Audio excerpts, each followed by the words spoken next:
What's going on, everybody? Welcome to your weekend astrology horoscope for the weekend of December 14th and the 15th of 2024. Astrologer Brian Scarborough here, fixed air moon, keeping the collective fixed on astrology. Well, we got a full moon this weekend. It's going to happen around midnight, coming from Saturday to Sunday, so a little after midnight on the West Coast, 1 o'clock a.m. But yeah, let's see what's up with this weekend.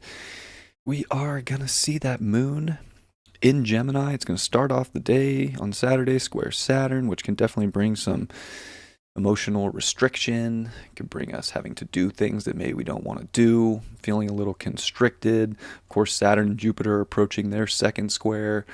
So we're kind of fighting this battle of expansion and restriction all in one. The moon's going to meet with Jupiter, definitely trying to amplify certain emotions, communication, different changes, what's going on with communities, people in our life. I feel like there could be things with friends, of course, with Venus and Venus in Aquarius, and definitely with the South Node in Libra and Pluto starting to make good aspects to these nodes.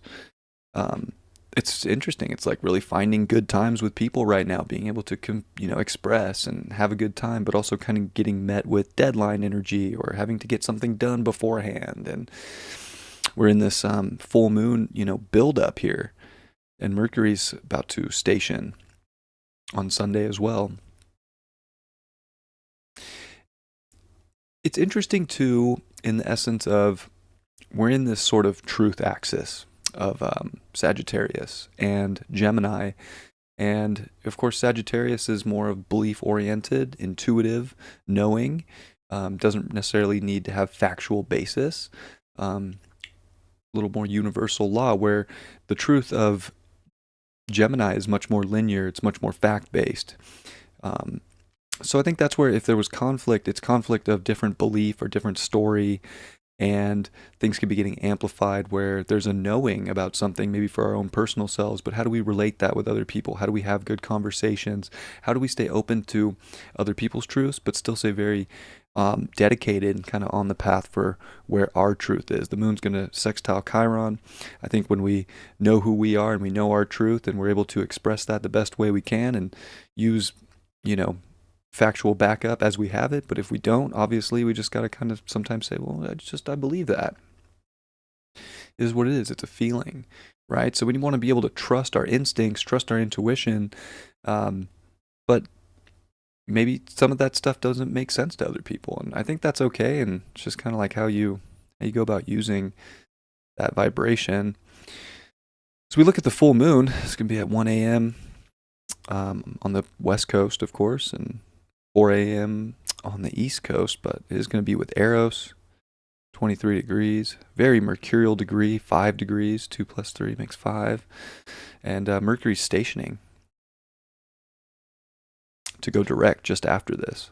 11 hours after, so around noon after this full moon, Mercury's going to come back online, which I think is just quite interesting of like the truth aspect of this right now. And we need to have our beliefs kind of locked. We need to, be able to express what we want and sort of delineate the story and share it from experience right now. And Mars and Mercury are in good aspect. So really too, like Mercury's in good aspect with the nodes even. So I think that there's a lot of positives from this full moon. I think it could be very exciting, very fun. But I think that, if there's some kind of conflict, it's because things need to be expressed in the best way we can. And some things aren't going to make sense to everybody. And not everybody's going to make sense to another person. And I think we have to know our story, our beliefs with the North Node. That's the most important thing. It's just staying in tune with that. The nodes are going to shift to 2 degrees and the Pluto's making really good aspects to them. So I think we're getting like major, like sort of deep transformational liberation to kind of be that unique version of ourselves, to, stay in our own sort of path here. And I think Mars is trying to bring that courage element from Leo too, even though it's retrograde. So it's like digging deep for courage to be truly expressive and somewhat vulnerable for where we see things going. And I think that this is a time too where we are looking at some big Neptune squares for this full moon. The sun's starting to approach squares to Neptune, and the moon will by the end of the day. So I do think it's especially important to know that not every truth and not every belief is real. And that's going to go against ourselves. That's going to go for other people. We cannot believe everything. In many ways, we're kind of like liberating and breaking free from maybe some disillusionment, but we can kind of get emotionally sensitive, if you will, about different opinions. And I think too, when we're looking at Gemini energy, it does deal with the opinion of things. And we're dealing with a South Node here, and we're dealing in Libra, and a Venus, of course, in Aquarius, right? So there's a lot of like opinion of other people or beliefs of other people that can be really affected, just affect us, whether it's on a subconscious level or a sensitivity level. Like, I can't believe they don't see my vision or believe in what I want to do or see the bigger picture that I'm, dreaming of right now. But we got to remember that North Node in Aries and Mars in Leo, and we got to create our path here and create our story and keep forging ahead and do the best we can to have good, solid conversation and debate with people. But not everybody's going to understand. And this is definitely a time, too, where it's like, don't just take everything for what it's worth. I mean, it's truly like an actions speak louder than words thing. So if you keep getting a good emotional response from words, but you're not getting a good emotional response from the action, time to maybe rewrite some of that relationship story, that relationship dynamic in our lives too. I think that that's pretty crucial. Venus and Mercury are going to be in a sextile. They have been. They're going to be in that more when Mercury comes online, starts chasing Venus down. So again, like, I think being able to have like balanced, fair communication, kind of giving everybody the option to have a belief and be free in their own right is liberating. And I think that we can find a ton of liberation in just sort of that vibration, but we also need to look for certain new data and different facts for ourselves that we can put into our story. But not everything we see is going to be a fact or a truth. And I think that that's some of the thing that we're releasing here is sometimes what looks like a fact and has linear backing actually isn't a fact, and it's not true. And I think there's some deception in this full moon where certain things can be said that they're just flat out not true. But the action is going to tell if it was true or not. And, I feel like that's just going to take some time coming off of this. And, yeah, Chiron's making good aspects to all this. Like, there's a lot of healing in just, I think, knowing your direction and knowing your truth and staying true to what's showing up as a fact to you and, like, being honest about that. Letting time show, too, what is true and what is not true.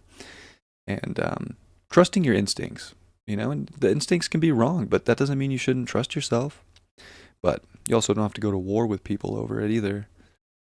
So, quincunx to Uranus, definitely in an interesting vibration of trying to understand our values and uniqueness on this journey, because we're kind of writing it as we go, and I think we might want to have things be more stable, but it's very mutable right now, and I don't think there's a lot of stability, and I think we want to be kind of just in that Sagittarius energy that's more open for the adventure, open to sort of see where our journey is going to bring more value in, and do our best to trust we're on the right path, while simultaneously being okay with being duped and taking a wrong turn.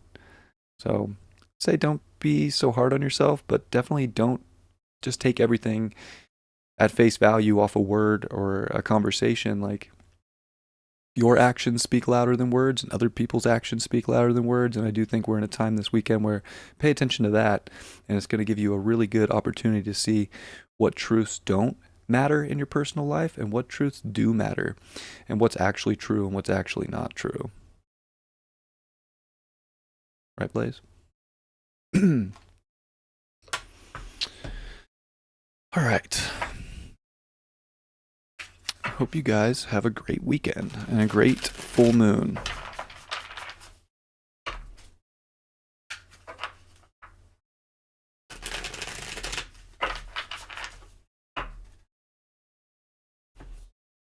Card for the day is the Nine of Cups. Great card. Definitely does deal, like, look at that, got the credit card, all the purses, the shoes, just buried in things that make you feel good. I think, I've been saying it too. Like a lot of it's a mindset thing right now. And it really, I still believe that to be true. So like we really got to keep our mindset in a place that's upholding the vibration of our best values, and really I think feeling into what that value looks like and is, and try to bury ourselves in the story that's going to bring that into our life. And I don't know, Neptune can bring some, a lot of fantasy into the equation too here. So, gosh, it's very interesting. I just don't think there's a good purpose in feeling sort of emotionally povertish right now. I think this card kind of shows that. Like the Nine of Cups is a really like great card for having like really solid foundation and feeling like you can have all the things you want. Oh no.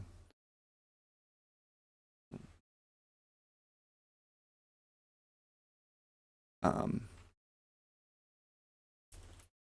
so really, really feel into to what your value is right now. It's funny. I think too. It's like that Uranus and Taurus quincunx element, um, and even the semi-sextile to the moon. It's really providing a very interesting look at how we can think that the story's going one way because the best value is on that, but kind of getting rerouted unexpectedly on the journey and realizing that the detour actually provided more value and something better and more truth than what we got by maybe going the standard direction. So I think be open to all sorts of things. Also, happy birthday to Katie and happy birthday to Yiddy. I appreciate you both, and yeah, appreciate you all. Have a great weekend. Much love. Peace.